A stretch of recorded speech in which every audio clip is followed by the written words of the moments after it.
ഇന്നും യേശുവിനോടുകൂടി യാത്ര തുടരാമെന്ന ഈ ആത്മീയ ശുശ്രൂഷയിലേക്ക് താങ്കളെ സ്വാഗതം ചെയ്യുകയും കർത്താവായ യേശു ക്രിസ്തുവിന്റെ നിസ്തുല നാമത്തിൽ വന്ദനം ചെയ്യുകയും ചെയ്യുന്നു. നമ്മുടെ ഓരോരുത്തരുടെയും അനുദിന ജീവിതത്തിൽ ആത്മീയ അനുഭവങ്ങൾക്ക് കുറെ കൂടി പുഷ്ടി ഉണ്ടാകുവാൻ, പച്ചപിടിച്ച അനുഗ്രഹിക്കപ്പെട്ട ക്രിസ്തീയ ജീവിതം നയിപ്പാൻ ദൈവത്തിൻ്റെ വചനം നമുക്ക് ഏറ്റവും അത്യന്താപേക്ഷിതമാണ്. എത്രത്തോളം ഒരു മനുഷ്യൻ ദൈവത്തിൻ്റെ വചനത്തോട് ചേർന്നിരിക്കുമോ, എത്രത്തോളം വചനം ധ്യാനിക്കുമോ, ദൈവ സാന്നിധ്യം ആ ആളിനെ കൂടുതൽ അനുഭവിക്കാൻ കഴിയുമെന്നത് നമുക്ക് ഓരോരുത്തർക്കും മനസ്സിലായിട്ടുള്ള കാര്യമാണ് എന്ന് തന്നെയാണ് ഞാൻ വിചാരിക്കുന്നത്. തന്നെയുമല്ല, മറ്റേതിനേക്കാളും അത് ഒരിക്കലും നഷ്ടമല്ല എന്ന് നമ്മുടെ ജീവിതത്തിൽ നമുക്ക് മനസ്സിലാക്കാൻ കഴിയും. ഇന്നും നമുക്ക് യേശുവിനോടുകൂടെ യാത്ര തുടരാം. ചില നിമിഷങ്ങളിലെ തുടർധ്യാനത്തിനായി വിശുദ്ധ മത്തായി എഴുതിയ സുവിശേഷം 6-ാം അധ്യായം 16-ാം വാക്യം വായിക്കട്ടെ. ഉപവസിക്കുമ്പോൾ നിങ്ങൾ കപടഭക്തിക്കാരെ പോലെ വാടിയ മുഖം കാണിക്കരുത്. അവർ ഉപവസിക്കുന്നത് മനുഷ്യർക്ക് വിളങ്ങേണ്ടതിന് മുഖം വിരൂപമാക്കുന്നു. അവർക്ക് പ്രതിഫലം കിട്ടിപ്പോയി എന്ന് ഞാൻ സത്യമായിട്ടും നിങ്ങളോട് പറയുന്നു. വാസ്തവത്തിൽ എന്താണ് ഉപവാസമെന്ന് നമ്മൾ ചിന്തിച്ചിട്ടുണ്ടോ? ഭക്ഷണം വെടിഞ്ഞ് പ്രാർത്ഥിച്ചാൽ അത് ഉപവാസമാകുമോ? നമ്മുടെ മിക്കവാറും എല്ലാ കൂട്ടായ്മകളിലും കൂടിവരവുകളിലും സ്ഥിരപ്രതിഷ്ഠ നേടിയിരിക്കുന്ന ഒരു കാര്യമാണ് ഉപവാസം എന്നത്. ചിലയിടങ്ങളിലെങ്കിലും അത് വെറും ചടങ്ങായി തന്നെ ആയിത്തീർന്നു എന്നുള്ളത് ഖേദകരമായ വസ്തുതയാണ്, സമ്മതിച്ചാലും ഇല്ലെങ്കിലും. ചിലയിടങ്ങളിൽ അതൊരു സ്ഥിരം പരിപാടിയും പതിവ് പരിപാടിയും മാത്രമാണ്.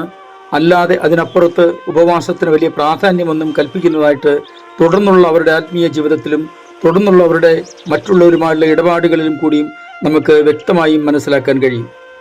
ദൈവസന്നിധിയിൽ ഒരാൾ പ്രാർത്ഥിക്കുന്നതും ഉപവസിക്കുന്നതും എന്തെങ്കിലും കാര്യസാധ്യത്തിന് വേണ്ടി ആയിരിക്കരുത്, മറിച്ച് അവരവരുടെ ആത്മീയ ജീവിതത്തിന് കുറെ കൂടി നന്മ പകരുന്ന അനുഭവം ഉണ്ടാക്കിയെടുക്കുവാനാണ് നമ്മൾ ഉപവസിക്കേണ്ടത്. ഉപവാസം എന്ന വാക്കിൻ്റെ അർത്ഥം എല്ലാവർക്കും അറിയുമെന്ന് തന്നെയാണ് ഞാൻ വിചാരിക്കുന്നത്. കൂടെയുള്ള വാസം, അല്ലെങ്കിൽ ദൈവത്തോട് കൂടെയുള്ള വാസം. വാസ്തവത്തിൽ ഉപവസിക്കുമ്പോൾ നമ്മൾ എത്ര സമയം ദൈവത്തോടു കൂടെ വസിക്കുന്നുണ്ട്? ഉപവസിക്കുന്ന അത്രയും സമയം മാത്രം ദൈവത്തോടൊപ്പം വസിച്ചാൽ മതിയോ? ഉപവസിക്കുമ്പോൾ ഭക്ഷണം കഴിക്കാതിരിക്കുന്നതിനകത്ത് വലിയ അർത്ഥമൊന്നുമില്ല എന്നല്ല ഞാൻ പറയുന്നത്. ഭക്ഷണം കഴിക്കാതിരിക്കുന്നത് നല്ലതാണ്. വാസ്തവത്തിൽ ആരുടെയും നിർബന്ധപ്രകാരമല്ല അത് ചെയ്യേണ്ടത്. നമുക്കറിയാമല്ലോ, മോശെ സിനായി മലയുടെ മുകളിൽ ദൈവത്തോടൊപ്പം 40 ദിവസമായിരുന്നു. തിരുവചനം പറയുന്നത് ആ ദിവസങ്ങളിൽ അവൻ ഭക്ഷിക്കുകയോ വെള്ളം കുടിക്കുകയോ ചെയ്തിട്ടില്ല എന്നാണ്. ചിലയിടങ്ങളിലെങ്കിലും ഞാനിത് ഇങ്ങനെ വിശദമാക്കിയിട്ടുണ്ട്. നമ്മുടെ വീട്ടിൽ ഒരാളെ അതിഥിയായി നമ്മൾ ക്ഷണിച്ചാൽ അവർക്ക് ആവശ്യമായ എല്ലാ ഭക്ഷണങ്ങളും അവരോട് നമ്മൾ അന്വേഷിച്ച് അറിഞ്ഞ് അവർക്ക് വേണ്ടതൊക്കെ പാകം ചെയ്ത് ഏറ്റവും രുചികരമായി തന്നെ ഉണ്ടാക്കി കൊടുക്കുവാൻ ശ്രമിക്കും, അല്ലേ? അങ്ങനെയാണ് നമ്മൾ മിക്കവാറും എല്ലാവരും ചെയ്യുന്നത്.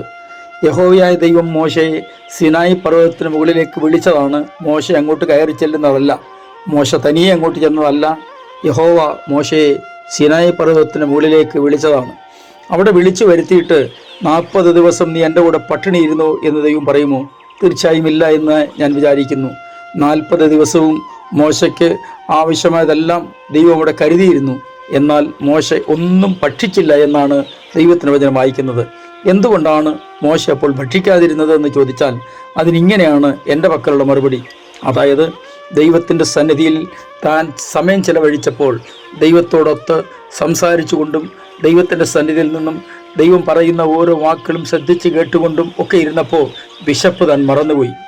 അതെ, ദൈവത്തോടൊപ്പം ഇരിക്കുമ്പോൾ ഭൗതികമായ വിശപ്പ് നമ്മെ വിട്ടകലും എന്നുള്ളത് വാസ്തവമായ കാര്യമാണ്. നിങ്ങൾക്കറിയാമല്ലോ, 3 ദിവസം കർത്താവിനോടൊപ്പം അനേകം ആളുകൾ, ഏകദേശം 5000-ൽ പരം പുരുഷന്മാർ തന്നെ ഉണ്ടായിരുന്നു എന്നല്ലേ തിരുവചനം പഠിക്കുന്നത്. 3 ദിവസം അവർ ഒന്നും ഭക്ഷിച്ചില്ല, കർത്താവിനോട് കൂടെ തന്നെ ആയിരുന്നു. വചനം പറയുന്നത് അവർ പോകാറായപ്പോൾ കർത്താവ് തന്നെ പറയുന്നത് ഇവരെ ഇങ്ങനെ മടക്കി അയച്ചാൽ ഇവർ വഴിയിൽ തളർന്നു പോകാൻ സാധ്യതയുണ്ട്. അതിൻ്റെ അർത്ഥം കഴിഞ്ഞ ദിവസങ്ങളിൽ, അതായത് കഴിഞ്ഞ 3 ദിവസങ്ങളിൽ ഇവർ കർത്താവിനോടൊപ്പം എങ്ങനെയായിരുന്നു വസിച്ചതെന്ന് നിങ്ങൾ തന്നെ ചിന്തിച്ചു നോക്കൂ. അപ്പോൾ അത് മനസ്സിലാകും. അങ്ങനെ ഒന്നും കഴിക്കാൻ തോന്നിയില്ല അവർക്ക് എന്ന് തന്നെയാണ് ഞാൻ വിചാരിക്കുന്നത്. ഞാൻ പറയാൻ വന്നത്, ഉപവസിക്കുമ്പോൾ ആഹാരം കഴിക്കരുത് എന്ന നിയമം അല്ല നമ്മൾ നോക്കേണ്ടത്. ദൈവത്തോടൊപ്പം നമ്മൾ സമയം ചിലവഴിക്കുമ്പോൾ ഭൗതിക അനുഭവങ്ങളെക്കുറിച്ചുള്ള ചിന്ത നമ്മൾ വെടിയുക എന്നുള്ളതാണ് ഇതിൽ നിന്ന് നമ്മൾ മനസ്സിലാക്കേണ്ടത്. കർത്താവ് 40 ദിവസം ഉപവസിച്ചു എന്ന് നമ്മൾ പഠിച്ചിട്ടില്ലേ? ഈ 40 ദിവസവും കർത്താവ് ഒന്നും ഭക്ഷിച്ചില്ല എന്നും അവിടെ രേഖപ്പെടുത്തിയിട്ടുണ്ട്. അത് സത്യവുമാണ്.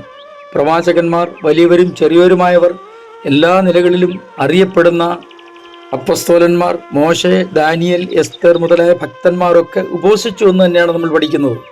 ക്രിസ്തീയ ജീവിതത്തിൽ ഒഴിച്ചുകൂടാൻ പാടില്ലാത്ത ഒന്നാണ് ഉപവാസം എന്നുള്ളത്. അത് ആരെങ്കിലും തോൽപ്പിക്കാനോ ആരെങ്കിലും ജയിപ്പിക്കാനോ എന്തെങ്കിലും കാര്യസാധ്യത്തിനോ ആയിരിക്കരുത്. നമുക്ക് ദൈവവചനപ്രകാരം ഒരു മടങ്ങി വരവ് അത്യന്താപേക്ഷിതമാണ് എന്ന് തോന്നുമ്പോൾ ദൈവസേനയിൽ ഉപവസിക്കാൻ സമയം കണ്ടെത്തുക. അത് നിശ്ചയമായിട്ടും എല്ലാവർക്കും ഒരുപോലെ അനുഗ്രഹമായിരിക്കും. ഞാൻ നിങ്ങൾക്ക് വേണ്ടി പ്രാർത്ഥിക്കുന്നു. സ്വർഗീയ പിതാവേ, ഞങ്ങൾ അങ്ങയെ സ്തുതിക്കുന്നു.